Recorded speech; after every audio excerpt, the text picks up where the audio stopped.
Hi అండి. మనకి హిస్టరీలో భాగంగా ఇండియన్ హిస్టరీలో భాగంగా మనం ఇంతవరకు గుప్తుల వరకు చూసాం. గుప్త వంశాలు అంతవరకు చూసామన్నమాట. మనం స్టార్ట్ చేసుకున్నది ఎక్కడి నుంచి స్టార్ట్ చేసామంటే జైనిజం, తర్వాత బుద్ధిజం, తర్వాత మౌర్యులు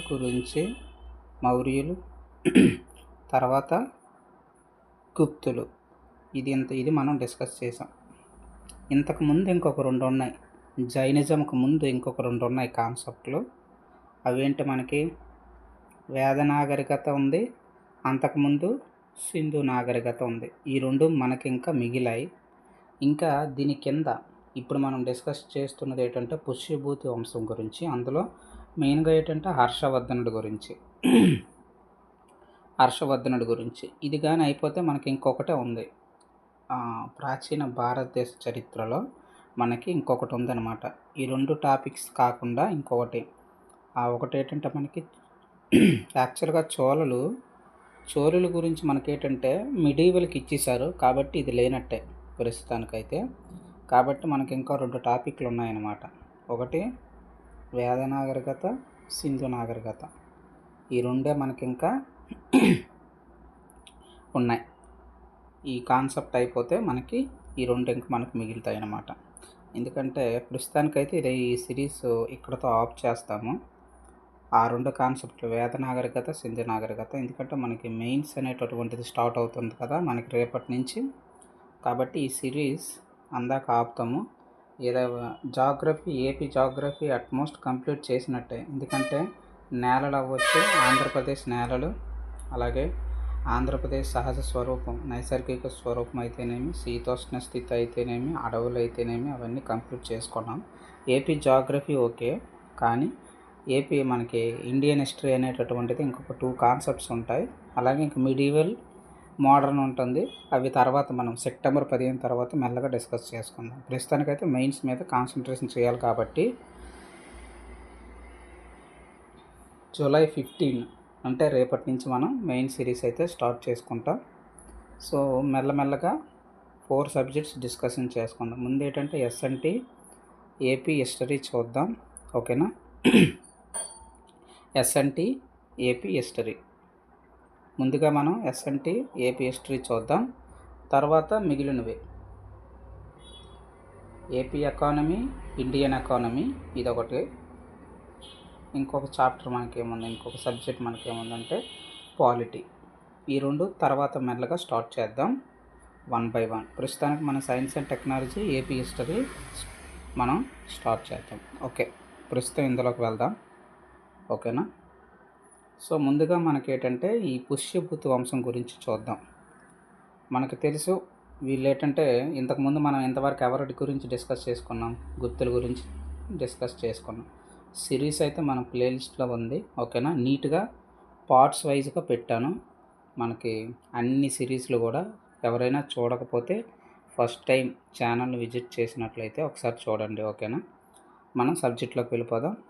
ఇక్కడ మనకి ఏంటంటే ఈ యొక్క పుష్యభూతి వంశం గురించి మాట్లాడుకుంటే ఇది మనకు మెయిన్గా ఏంటంటే వీళ్ళు గుప్తులుగా, సామంతులుగా వీళ్ళు ఉండేవారంట. మనం ఇంతవరకు చూసాం కదా గుప్తుల యొక్క సామ్రాజ్యం. మలిగుప్తుల కాలంలో మనకి చివరి మలిగుప్తులు ఎవరంటే మనకి భానుగుప్తుడితో అయిపోతుంది. తర్వాత మనకి బుధగుప్తుడు వస్తుండు, అలాగే మనకి స్కందగుప్తుడు వస్తారు. వీళ్ళ కాలంలో మనకి ఈ సామంతులుగా ఈ యొక్క పుష్యభూతి వంశం స్థాపించినటువంటి ప్రభాకర వర్ధనుడైతే మనకి వీళ్ళ దగ్గర సామంతుడిగా మనకి ఉండేవాడు అనమాట. ఎప్పుడైతే మనకి గుప్తులు పరిపాలన పరంగా హూణుల దండయాత్ర మనకు మొదలైంది చెప్పుకున్నాం. హూణుల దండయాత్ర వల్ల అలాగే గుప్తుల యొక్క పరిపాలనా కాలం అనేటటువంటిది మనకి మెయిన్గా క్షీణ దశకు వచ్చేసింది అనమాట. అలాగే వాళ్ళకి యొక్క వారసుల యొక్క సామర్థ్యం బాగోలేదు, అది ఒక కాన్సెప్ట్ అని చెప్పుకున్నాం. అలాగే వాళ్ళ యొక్క కేంద్రీకృత వ్యవస్థ వల్ల నాశనం అయ్యింది. అలాగే ఖజానా ఎప్పుడూ కూడా సైనికానికి ఎక్కువగా ఖర్చు అయిపోతూ ఉండేది. ఇన్ని కారణాల వల్ల ఏంటంటే గుప్తులు అనేటటువంటి వాళ్ళు మనకి క్షీణదశకు వచ్చి వాళ్ళ కాలంలో ఉండేటటువంటి ప్రభాకర వర్ధనుడు ఏం చేశాడంటే స్వతంత్రం ప్రకటించుకున్నాడనమాట. స్వతంత్రం ప్రకటించుకొని మహారాజాదిరాజా అనేటటువంటి బిరుదును కూడా తీసుకున్నాడు. మహారాజాదిరాజా అంటే ఏంటంటే రాజులకే రాజు అని అర్థం వస్తుంది అనమాట. అయితే ఈ యొక్క మనకి ప్రభాకర వర్ధనుడికి మనకి ఏంటంటే ఇద్దరు కొడుకులు ఉన్నారు, ఒక కూతురు ఉన్నదనమాట. ఇద్దరు కొడుకులు ఎవరంటే రాజ్యవర్ధనుడు, ఇంకొకడు హర్షవర్ధనుడు. అలాగే కూతురు కూడా ఉంది. మనకు ఆ కూతురు పేరు ఏంటంటే మనకి రాజ్యశ్రీ. ఇలా వీళ్ళకి ముగ్గురు సంతానం అనమాట మన ప్రభాకర వర్ధనుడికి. అయితే మన ప్రభాకర వర్ధనుడికి చూసుకుంటే ఈయన ఏంటంటే స్థాపిత వర్గంగా మనం చెప్పుకోవచ్చు. మొదటగా ఏంటంటే పెద్దగా ఈ రాజ్య విస్తరణ అనేటటువంటిది ఏమీ చేయలేదు, ఒక పునాది అయితే వేశాడనమాట. తర్వాత మనకి ఏంటంటే రాజ్యవర్ధనుడు అధికారంలోకి వచ్చారనమాట. ప్రభాకర వర్ధనుడి తర్వాత వాళ్ళ కొడుకు పెద్దవాడైనటువంటి రాజ్యవర్ధనుడు అయితే అధికారంలోకి వచ్చారు. అయితే వాళ్ళ యొక్క సిస్టర్ని, సోదరిని ఏం చేశారంటే కాలంలో సమకాలీకుడైనటువంటి మౌఖరి వంశానికి చెందినటువంటి గృహవర్మకి ఇచ్చి పెళ్లి చేశారనమాట. అయితే ఈ గృహవర్మ అనేటటువంటిది మౌఖరి వంశం కదా. ఇక్కడ చూసుకుంటే ఇది మనం దక్షిణ భారతదేశం, ఇది మనకి ఉత్తర భారతదేశం, అలా ఇదంతా అనమాట. ఇదంతా కూడా ఇక్కడి నుంచి ఈ ప్రాంతం అంతా కూడా మనకేమిటంటే మన మౌర్యులు గుప్తులైతే పరిపాలన అనేటటువంటిది చేశారనమాట. వాళ్ళ తర్వాత వీళ్ళు ఏం చేశారంటే వాళ్ళ సామంతులుగా ఉండేవారు కదా, అందులోనే ఒక ప్రాంతానికి వీళ్ళు స్వాతంత్రం ప్రకటించుకున్నారనమాట. అయితే ఇప్పుడున్న పరిస్థితుల ప్రకారంగా చూసుకుంటే వాళ్ళ యొక్క సిస్టర్ని ఎవరికి ఇచ్చారంటే మౌఖరి వంశానికి చెందినటువంటి గృహవర్మకి ఇచ్చి పెళ్లి చేశారు. అది అక్కడితో ఆలగా ఉండండి. అయితే ఈ రాజ్యవర్ధనుడు అధికారంలోకి వచ్చేటప్పటికి ఏమైందంటే వాళ్ళ యొక్క బావ మీదకి అంటే గృహవర్మ మీదకి 2 రాజ్యాలు దండెత్తాయి అన్నమాట. బెంగాల్ని పరిపాలించినటువంటి గౌడ శశాంకుడు, అలాగే మనకి దేవగుప్తుడు, బీహార్కు సంబంధించినటువంటి దేవగుప్తుడు, వీళ్ళిద్దరూ కలిసి ఏం చేశారంటే గృహవర్మ మీదకి వెళ్ళారనమాట. గృహవర్మ మీదకి మనకి వెళ్ళారు. అయితే ఆయనకు సహాయంగా ఈ రాజ్యవర్ధనుడు కూడా వెళ్ళారనమాట. వాళ్ళ యొక్క రాజ్యవర్ధనుడు మరి బావకి సహకారంగా వెళ్ళారు. అయితే ఈ యుద్ధంలో ఏమయ్యాడంటే మన రాజ్యవర్ధనుడు అనేటటువంటి వ్యక్తి చనిపోతాడనమాట. ఈ యొక్క యుద్ధంలో మన రాజ్యవర్ధనుడు చనిపోతాడు. అయితే తరువాత మనకి వాళ్ళ తమ్ముడైనటువంటి హర్షవర్ధనుడు మనకి అధికారంలోకి వస్తాడు. మన యొక్క హర్షవర్ధనుడు కేవలం 16 సంవత్సరాల వయసులోనే మనకేంటంటే పట్టాభిషేకం అనేటటువంటిది జరుగుతుంది. అధికారంలోకి వస్తాడనమాట, రాజు కిందగా వస్తాడు. అయితే ఎవరైతే వాళ్ళ యొక్క అన్న చావుకు కారణమైనటువంటి వ్యక్తులు ఎవరైతే ఉన్నారో ఈ యొక్క రాజ్యాలను మళ్ళీ తిరిగి ఆక్రమించుకుంటాడనమాట. బెంగాల్ అవ్వచ్చు, బీహార్ అవ్వచ్చు, ఈ రెండింటిని కూడా మన యొక్క హర్షవర్ధనుడు ఆక్రమణ అనేటటువంటిది చేస్తాడనమాట.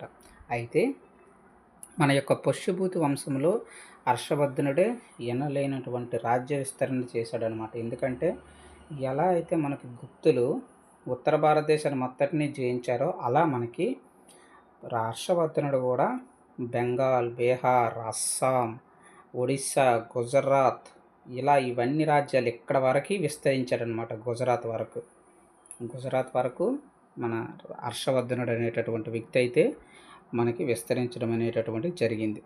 అయితే వీయనకి మనకి రాజపుత్ర, అలాగే లాదిత్య అనేటటువంటి బిరుదులు అయితే మనకి ఉన్నాయన్నమాట. ఈయన మీద మనకు ఒక బిట్ అయితే కంపల్సరీగా వస్తుందండి, ఓకేనా. లాదిత్య రాజపుత్ర అనేటటువంటి బిరుదులు మనకి హర్షవర్ధనుడు అయితే కలిగి ఉన్నాడు. కేవలం మనకి 16 సంవత్సరాల వయసులోనే మనకి ఏంటంటే అధికారం అనేటటువంటిది అనూహ్యంగా వస్తుంది అనమాట. అయితే ఈయన కాలానికి సంబంధించిన వ్యక్తి అయినటువంటి మనకి బాదామి చాళుక్యులు ఈయన కాలానికి చెందినటువంటి వాళ్ళే. వీళ్ళు కూడా దాదాపు 500 నుంచి 800 నుంచి 900 వరకు పరిపాలన అనేటటువంటి చేస్తారు. ఈ బదామి చాళుక్యు ఆయన సమకాలికులు అనేటువంటి అందులోనే ఒక రాజు పులికేసి II ఈయనతో యుద్ధం చేసి ఓడిపోతాడనమాట. ఎవరు? మన యొక్క హర్షవర్ధనుడు. ఇది మనకు ఎలా తెలుస్తుందంటే ఆయన యొక్క శాసనంలో మనకి చెప్తాడనమాట. పులికేసి శాసనాల్లో చెప్తాడు. అయితే వీళ్ళిద్దరూ ఒక ఒప్పందం కుదుర్చుకుంటారు. మనకేంటంటే ఇక్కడ నర్మదా నది దగ్గర నుంచి యువతల నీది యువతల నాది అని వీళ్ళ యొక్క ఒప్పందం అయితే చేసుకోవడం అనేటటువంటిది జరుగుతుంది. అయితే ఇందులో ముఖ్యంగా మనకేంటంటే మెయిన్గా ఈయన యొక్క స్వతహాగా ఈయన ఏంటంటే మనకి ఒక కవి అన్నమాట. ఎవరు? మన హర్షవర్ధనుడు. కిందిసారి గ్రూప్ 2 బిట్ ఇదే ఇచ్చాడు మనకి. కింది వాటిలో మనకి హర్షవర్ధనుడు రాయినటువంటి రచన లేదా గ్రంథం ఏది అని అడిగాడు. ఓకేనండి. అయితే ఇక్కడ మనకి చూడండి, ఈయన ఏమేమి రాశాడు?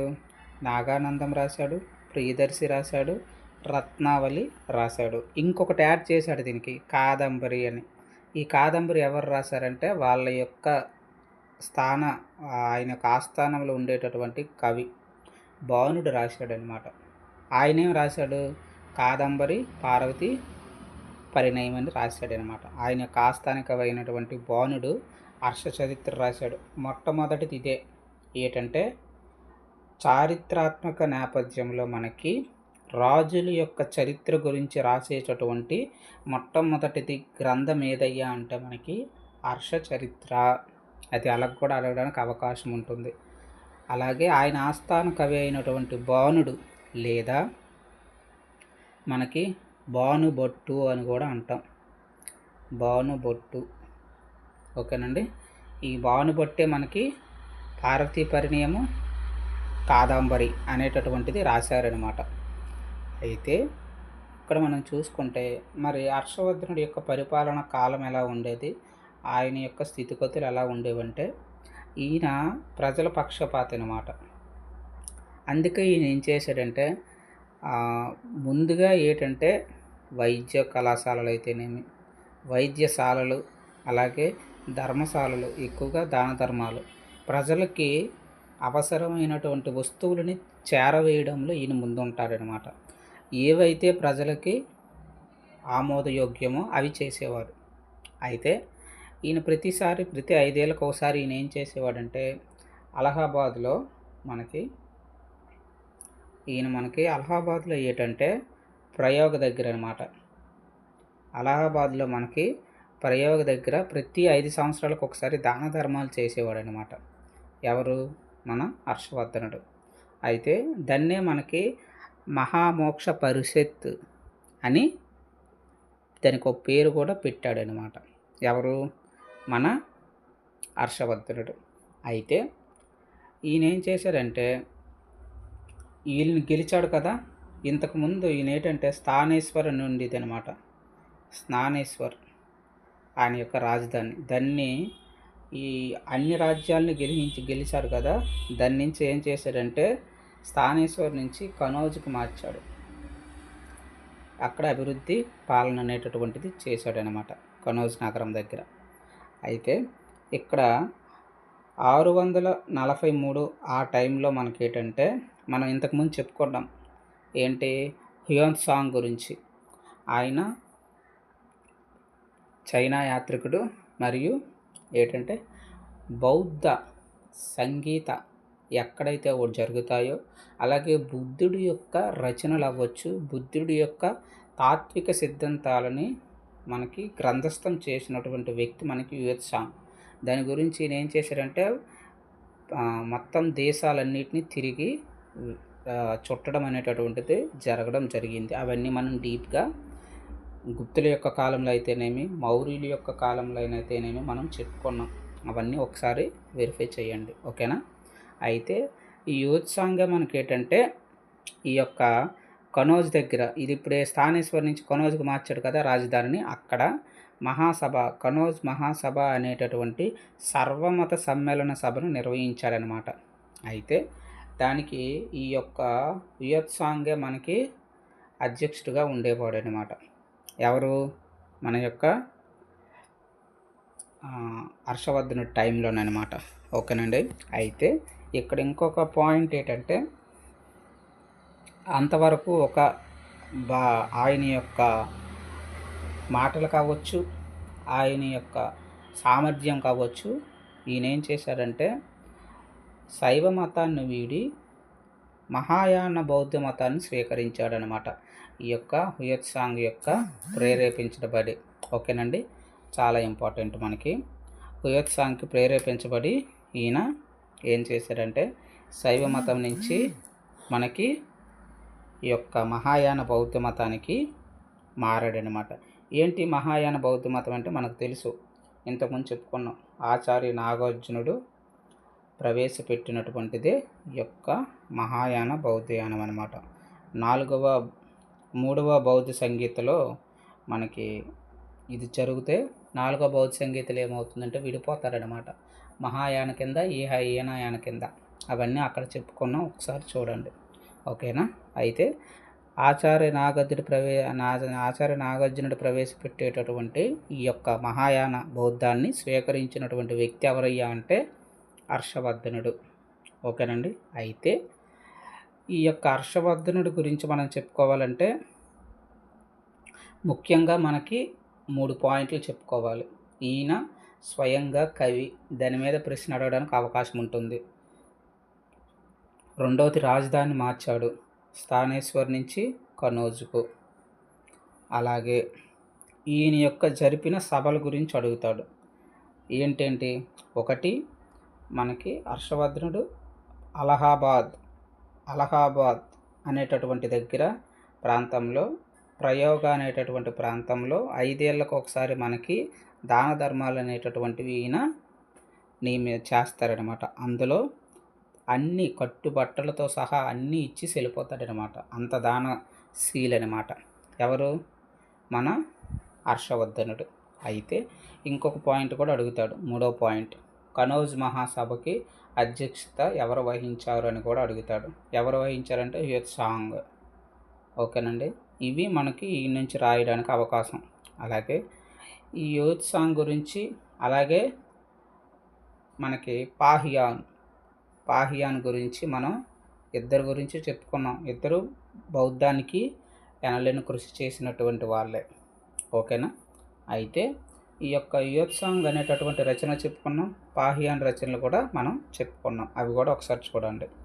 మన హుయత్సాంగ్ ఏంటి? సియూకే అనేటటువంటి గ్రంథం రాశాడనమాట చైనీస్ భాషలోను. దాని ప్రభావంతోనే మన హర్షుడు అనేటటువంటి వ్యక్తి ఏం చేశాడంటే శైవాన్ని వదిలి మహాయాన బౌద్ధాన్ని స్వీకరించాడు అని మనం చెప్పుకోవచ్చు. ఓకేనండి. మనకు రేపటి నుంచి అయితే సైన్స్ అండ్ టెక్నాలజీ, పాలిటీ అయితే స్టార్ట్ అవుతుంది. ఓకేనా. ఇంపార్టెంట్ పాలిటీ కాదు, హిస్టరీ. ఓకేనండి. సైన్స్ అండ్ టెక్నాలజీ అలాగే హిస్టరీ మెయిన్ సిరీస్ అయితే స్టార్ట్ చేస్తున్నాం. ఓకేనా. ఛానల్ని అయితే సబ్స్క్రైబ్ చేసుకోండి. మనకి with free of content, full effect అయితే మనకి ఇక్కడ పెట్టడం జరుగుతుందండి. జస్ట్ మీరు సబ్స్క్రైబ్ చేసుకోండి, సరిపోతుంది. జస్ట్ అలా వీడియోస్ని వాచ్ చేస్తే సరిపోతుంది. ఆటోమేటిక్గా కొన్ని కీ పాయింట్స్ అనేటటువంటివి మీకు తెలుస్తాయి అన్నమాట. ఓకేనా. ఇంతటితో మనకేంటంటే ప్రిలిమ్స్ పాయింట్ ఆఫ్ వ్యూలో ఇంకొక 2 కాన్సెప్ట్లు అయితే ఉండిపోయాయి ప్రాచీన భారతదేశ చరిత్ర గురించి. అదే మనకి సింధు నాగరికత, వేద నాగరికత. ఈ రెండిటి నుంచి ఈ 2 కాన్సెప్ట్లు మనకి మిగిలిపోయాయి. ఈ 2 కంప్లీట్ చేస్తే మనకి ప్రాచీన భారతదేశ చరిత్ర అయితే కంప్లీట్ అనేటటువంటిది అవుతుంది ఇండియన్ హిస్టరీలో భాగంగా. ఓకేనా. Thank you.